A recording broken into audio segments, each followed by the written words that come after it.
Hey.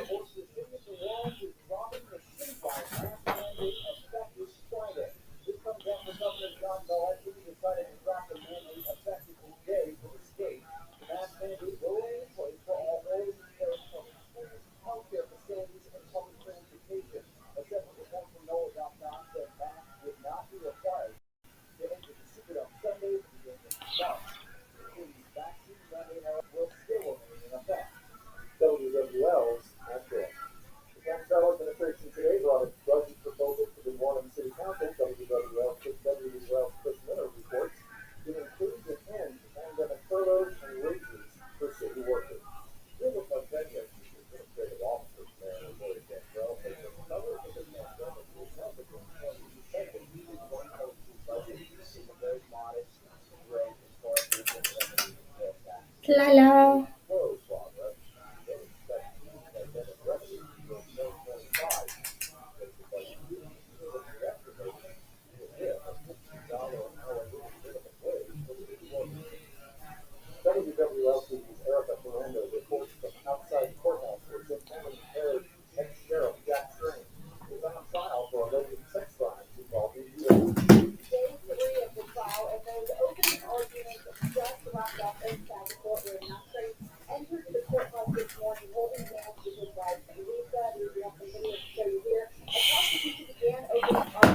Sorry, But I said he's holding hands with his wife. She's a good wife. She's a loyal wife. Oh, I don't think I'd be one of those wives.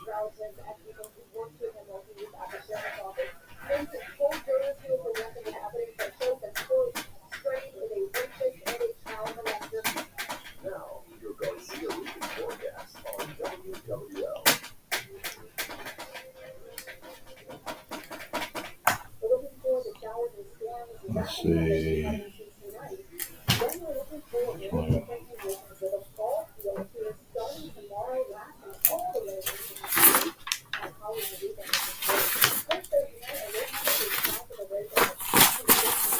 I'm such a doodler. Who? Huh? Who is? Me. What are you doing? I just write. You just write. Who do you think we talked about last? Who do you think we talked to last night? What? Jimmy. Jimmy.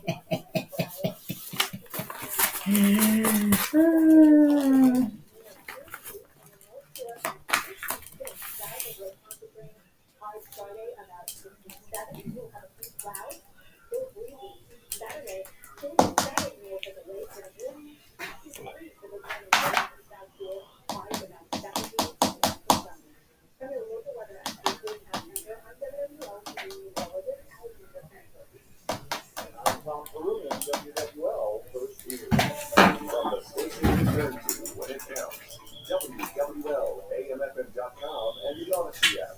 Louisiana's official emergency medicine station. This is Ida Recovery Connection with attorney Dr.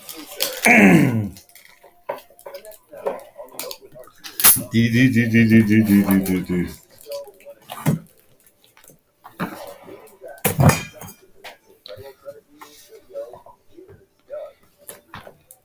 Hey, good evening, Doug Sinceri with Michelle Dembris Sinceri on the Ida Recovery Connection on WWL, AM, FM, Odyssey.com.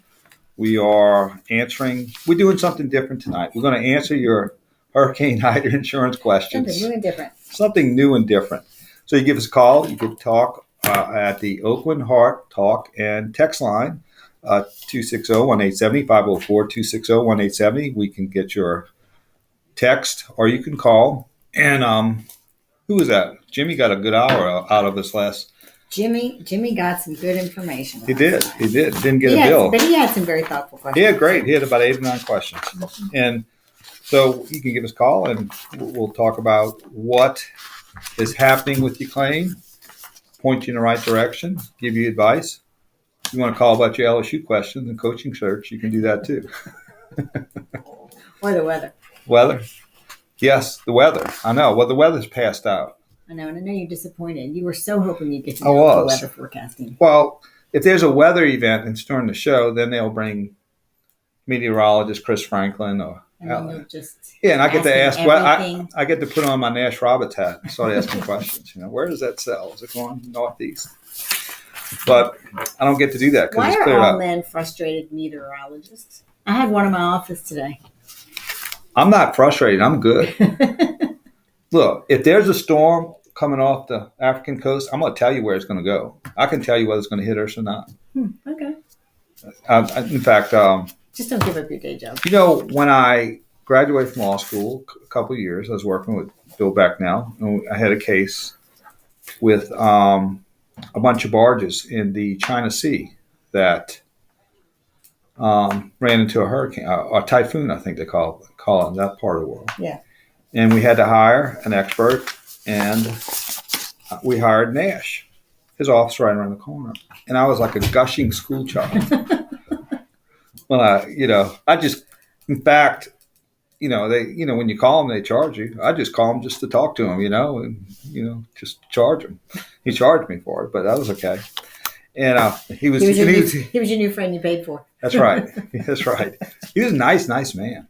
I really liked him, but he was very interesting. And he didn't believe in these computer models and all. He just sort of looked at things and said, "This is the way it's going to happen."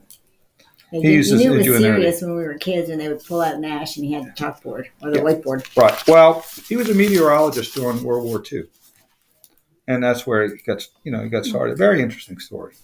I was very fortunate. I was Hap Laudy. I was on one of his last shows back when I was an agent, and so Hap and that was just fun. Bruce Miller, you don't remember Bruce, huh? No. Maury McGill. No. Maury McGill was the first play-by-play announcer on radio for the Saints. You see, you know all that, but I asked you who won the World Series last year. I know. The COVID year sort of I sort of blacked it out, I guess, because it really wasn't a real baseball season. It was just a big open tournament. Nobody's in the stands, and with the they got the Astros and the Braves right now. Yeah, they have them too. Did I say that? What did I say? Got. They have the Astros. Okay, I did say we were doing something different. We'll talk about Hurricane Ida insurance, and one of the things I wanted to talk about was we'll get to it. I meant to get to it yesterday. Was what is the law that applies to insurance companies? Because there is a law that guides them, or they're required to, or they're supposed to comply with in connection with administration of a claim. Now, I'll try to make this interesting because we had some good teachers in law school. Mm-hmm. We had some. We had some It teachers. just depends on how you like to learn.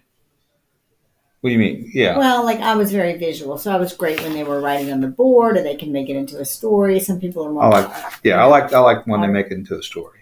Yeah. But I had to see it. Right. But some people are good with just short lectures. You got to be entertaining. You got to communicate. Even if you're smart in the brain, if you can't get it out, it doesn't do you any good. That's true. But one of the things, insurance, a lot of people are sort of saying, what laws does insurance companies have? And they had a guy who was called at the end of the show last night about 9:45, 9:50, saying, we need to have stronger laws in the legislature to deal with these type of claims so that we can get money out. There is pretty stringent laws for homeowners policies. I'll say stringent, but the insurance companies have a duty of good faith and fair dealing under Louisiana law. Okay. So what does that mean? I was about to ask you that. Oh, No, good faith. I mean, because when in law school, they always talk about good faith, bad faith. They have a few laws. Right. I think in retribution, good faith, bad faith. Bad faith means you're just jerking them around. Right. Is that a good description? That's a good description. Or you don't have a reasonable basis for denying. Right. You're just toying with them. Right. You're just toying with the policy and holder. Or you just telling them things like, if you clothes are full of mold, just wash them. Don't throw them away. Right. That's bad. That's what happened. That's somebody had last night. That's fair dealing. That's not fair dealing. That's unfair dealing. But the overall duty that the insurance companies have to the policyholders is a duty of good faith and fair dealing. But there's several, I guess, subdivisions of that. And there's about 4 requirements that they have. The first one is, now let me backtrack. Because I still think, like we were talking about last night, you still have to have a paradigm shift. You have to have a change in your expectations, because you still have the duty as the homeowner to prove your damages. Right. The insurance company, you can't rely on the insurance company for proving your damages. Right. But in that, they still have to deal with you with good faith and fair dealing. Right. It doesn't response to that. So, and I hear a lot of frustration with policyholders saying, I can't believe they only paid me for this on their initial payment or the initial inspection. They left out the hole in the roof, Yeah, well, or the fact that the ceiling collapsed, it just or doesn't the fact need a that paint you've job. got, water stains. And I think everybody's dealing with it. I mean, we're dealing with that. Right. Now, so really, first of all, the mindset is the insurance company is not required to establish your damages. They're really not. So you're going to have the mindset that it's on the policyholder to do that. Now, in connection with the processing of a claim, the insurance companies have a duty of good faith and fair dealing. Now, and if you breach your duty of good faith or fair dealing, you could be liable for penalties and attorney's fees. So tell me what you think good faith is once somebody produces an appraisal and they don't agree with it. How can you deny it but still not be in bad faith? Well, I think when the policyholder presents a damage assessment, is that what you're saying? Yes. I guess it's in good faith, bad faith, if there's damage that's obvious that the insurance company will not pay for within 30 days of receipt of that information. So I'll give a very extreme example. Okay. If you had a tree that went through your house, through the roof, through the attic, and into your living room, and you submit an estimate showing that the roof needs to be replaced, that the decking to the roof needs to be replaced, that the insulation that is wet from the tree going through the roof needs to be replaced, and that the ceiling of that particular room where the tree went through needs to be replaced. And you submit that to the insurance company. And they don't address that in any form or fashion in response in their claim summary. That would be bad faith. Right, that's obvious. That's typically typically not going to happen. But let's talk about a situation wherein you have a bag full of roof tiles, and you've got a hole in your roof, and they say it only has to be patched. You don't need a whole new roof. I think it would be bad faith if you get a professional roofer who's licensed, who says it needs to be replaced and not repaired due to the high winds of Ida, based on my analysis of granular loss, the seal tabs being unsealed, and maybe seal tab loss, 50 or 60 of them on the ground.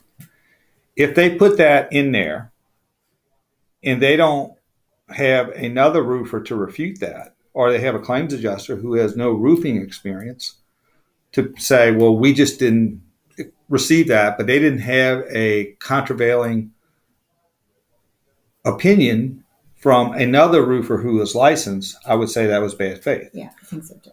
So a lot of times in that case, sometimes we hear that the claims adjuster gets on the roof. Sometimes they stay on the ground and says, oh, it looks good up there. Well, what if your claims adjuster gets on the roof, but they were a blackjack dealer 30 days before and have no roof experience? That's the other aspect of it. What is their experience in roofs? What is their continuing education? Are they licensed? Have they had experience, fixing a roof? Have they been trained in that? Do they have any type of certifications? So if you have a raw claims adjuster, that's a nice way to put it. That's nice. Yeah, I was trying to be everybody's raw at some point in their life. Sure. So and he says, it's my opinion, you don't need a new roof, but he's not credentialed to do that. But you have a credentialed expert to say you need a new roof. That's bad faith. I think that's probably a good illustration of that. All right, I hear the music. So that means we have to go to a break. Doug Sinceri, Michelle Demers, Sinceri, the Ida Recovery Connection. We'll be right back after this brief timeout. What you saying? Need not to. You keep clearing your throat in the microphone. Okay, I'm sorry. I got you. I usually turn. You did it probably about 8 times. In Gordo. Huh? I've never heard you do that before. How about do things I don't realize?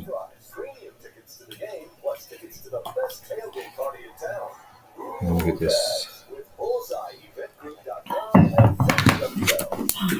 The killer crossovers, the nothing but net jumpers, the tenacious throwdowns. Ladies and gentlemen, basketball is back. Who is? What's that? You said? Doug, what'd you say? Missing? Rebounds, assists, and more. Score big, and you can score big cash. And with a free shot at millions of dollars in total prizes, it's the perfect time to show off your basketball IQ. DraftKings is safe, secure, and reliable. Best of all, you can deposit and withdraw your cash whenever you want. Download the DraftKings app and use code BIG870. This week, customers can get a free shot at millions in total prizes with your first deposit. That's code BIG870, only at DraftKings. I am that typical girl. If everyone else has it, I don't want it. I want that unique, something special that no one else has. Deborah were dreams of getting a truly one-of-a-kind engagement ring. And when she found Diamonds Direct, that dream became reality. It really is the fairy tale I pick myself daily. Deborah was amazed to learn that Diamonds Direct works directly with the world's top bridal designers who can take an already beautiful ring and customize it just for her. They took the ring design and said, let's personalize it. I walk out thinking, they're making a ring for me. I am beyond words about that. And the end result? A spectacular handcrafted Christopher designed ring, just the way she treats it. No one else has what I have in my hand. Diamonds Direct, where the possibilities are truly endless. It was nothing short of an awesome experience. Get the ring of your dreams without a compromise at Diamonds Direct. You can dream it, Diamonds Direct can design it. On Severn Avenue, across from Lakeside. Since 1935, the All-State Sugar Bowl has been a proud New Orleans New Year's Day tradition. Through its annual support of college football and amateur sports, the Sugar Bowl has thousands of viewers, providing countless opportunities for young people. Resources from these events enable the Sugar Bowl to support education and community, impacting thousands of New Orleans residents to proud to host the best of the Big 12 and the SEC in the Superdome on New Year's Day. Here we go again.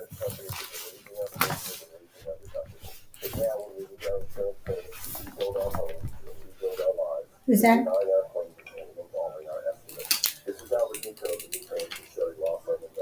Oh, Lord. Our team of licensed contractors, roofers, and public adjusters to work for you so you can get your home life back in order. Call me, Albert Nico at 504-371-3004, and I make sure insurance has your coverage.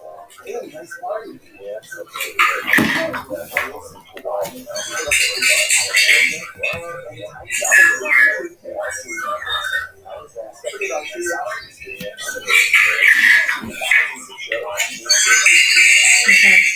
Why is that doing that?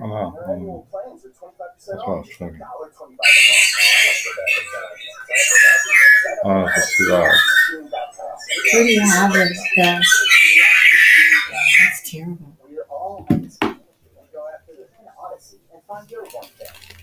Yeah. All clear. Pumpkins and other tools are perfect additions to any compost pile. Also, you can add container soil and roots from potted plants that have withered away. And if you have a garden, be sure to add garden waste from cleaning and pruning, like stems, roots, and roots. Join Odyssey. And together, each of us doing one thing makes it greener tomorrow. via Recovery Connection on the station you turn to when it's I'll try to fix it when we get back.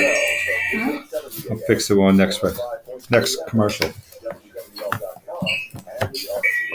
Contact Lieutenant Doug Terry now on the Open Heart Jewelry Sergeant text line 504-260-1870. Hey, we're back. Doug Sinceri, Michelle Demers Sinceri, the Ida Recovery Connection, WWL, AMFM.com. Now, before we get back into our insurance lecture, Okay. because if I just talked about insurance the whole time, I'd fall asleep. yes. So we try to mix it up. Now we are loyal. Both of us are Loyola law graduates. We are. We went to LSU undergrad. Yep. And we went to Loyola Law School for law school. Hence law school. Hence law school. I was redundant. Loyola Law School at Loyola Law School. But Bob Remy, I used to read him since I was a kid. Great sports writer. And he put out a book called Louisiana Sports History. And this day in sports history. And I'll often use it on our Sunday morning show. And so we have one today about Loyola. Okay. This is interesting. On October 27, 1928, Loyola crushed Ole Miss with a strong offensive attack. Really? Yeah, Coach Clark Shaughnessy, Loyola's Wolfpack's coach, displaying a strong running attack, defeated Ole Miss 34-14 before an estimated crowd of 10,000 people at Loyola Stadium. Have you ever been there? No, I didn't even know Loyola had a football team. It was probably knocked down before World War II. The offense was led by the great Bucky Moore and Ham Weidel. They had some great nicknames back then. Bucky and Ham and Arby Budge and Junior Lopez accounted for 480 yards. Moore was nicknamed the Dixie Flyer, scored a 92-yard kickoff return in the third quarter after Ole Miss had cut the lead to 21-14. The maroon and gold defense held Ole Miss to 217 yards, and the offense scored every quarter. I wonder if they're hanging in the gym. In the gym. So Loyola beat Ole Miss. Ole Miss beat LSU.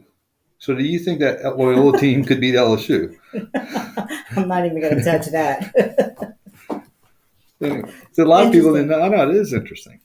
Well, in October 26, 1995, I was at this game. I was a 13-year-old young boy.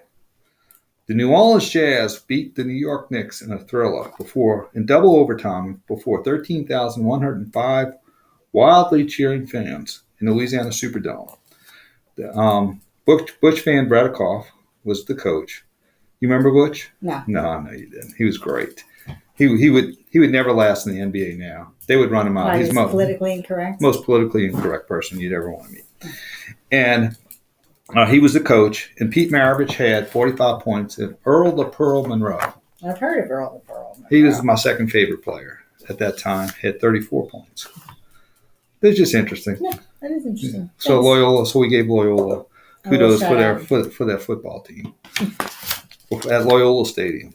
So we were talking about good faith fair dealing under Louisiana law, which the insurance companies have a duty in handling the claims, including in the aftermath of Hurricane Ida, which means they have to, in an adjustment of the claim, they have to do it fairly and promptly and use reasonable efforts to settle the claim with the policyholders. Now, there's 4 components of this. They do have a duty to adjust the claim promptly. Right. Is there a time frame?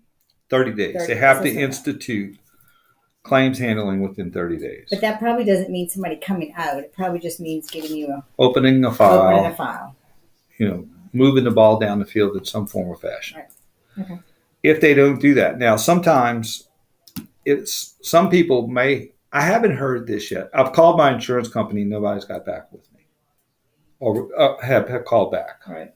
I mean, I think most people have had at least initial callback or response. I would hope so. Now, they have some people who still hadn't had their initial adjustment.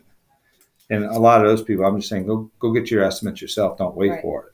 I'd be curious to know is to look in their policy and procedure book for the insurance company and see what their internal policy is. Oh, that was good because I was in court about 3 weeks ago, and this was on a claim prior to Hurricane Ida, and they had an insurance company who was fighting tooth and nail on not receiving their internal guidance for the claims adjuster.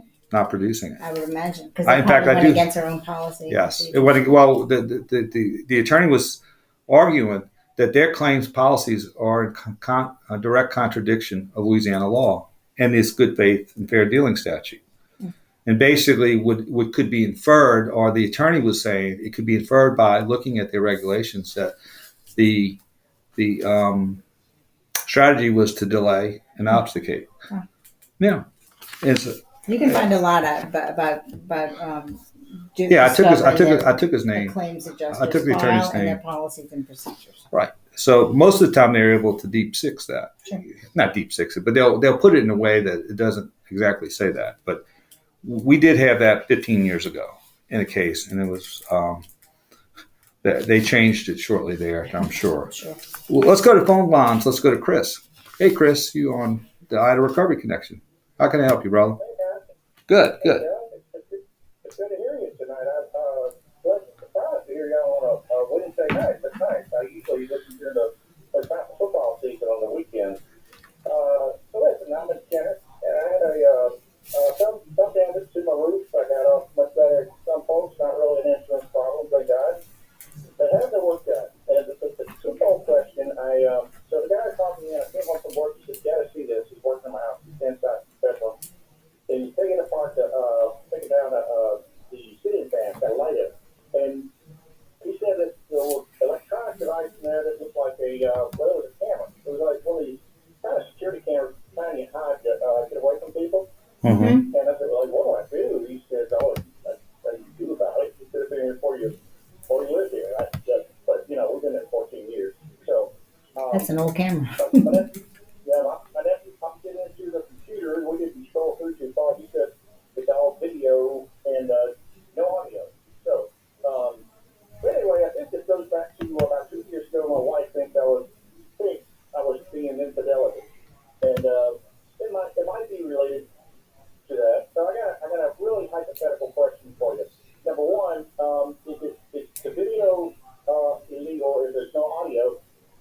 And number two, hypothetically speaking, is that video captured like that ever? Could that be presented in, like a divorce case or something like that? Hypothetically speaking. I guess this is all things legal question. I will say this: video is okay to use if there's a reasonable expectation that.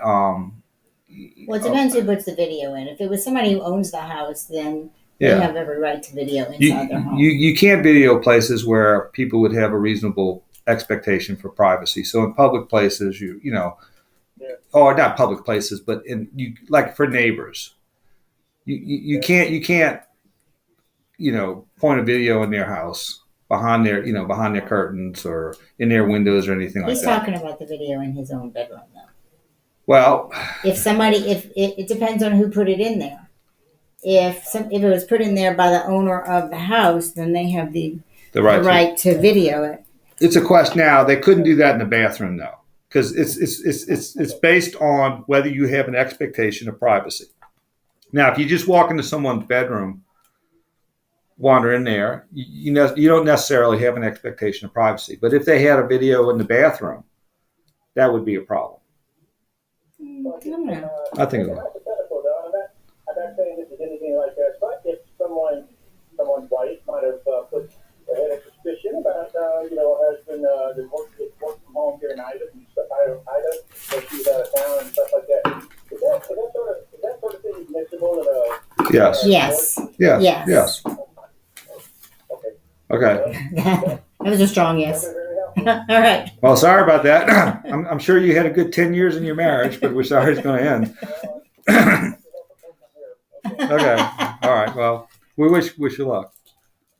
All right. Let's go. This is like a that was an all things legal question. That was an all things legal question. It's kind of questions we get on Sunday mornings. Or I get calls for during the week. Yeah. Truth is stranger than fiction.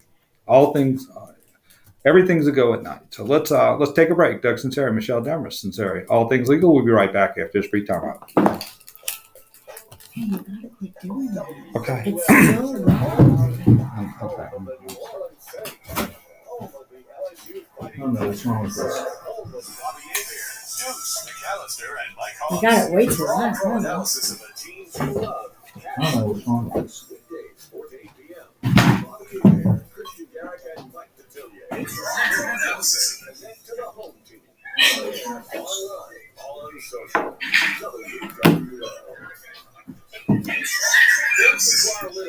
Something's wrong. So here's what's going on. It's pulling here, not. It's supposed to pull through there. No, but it's not.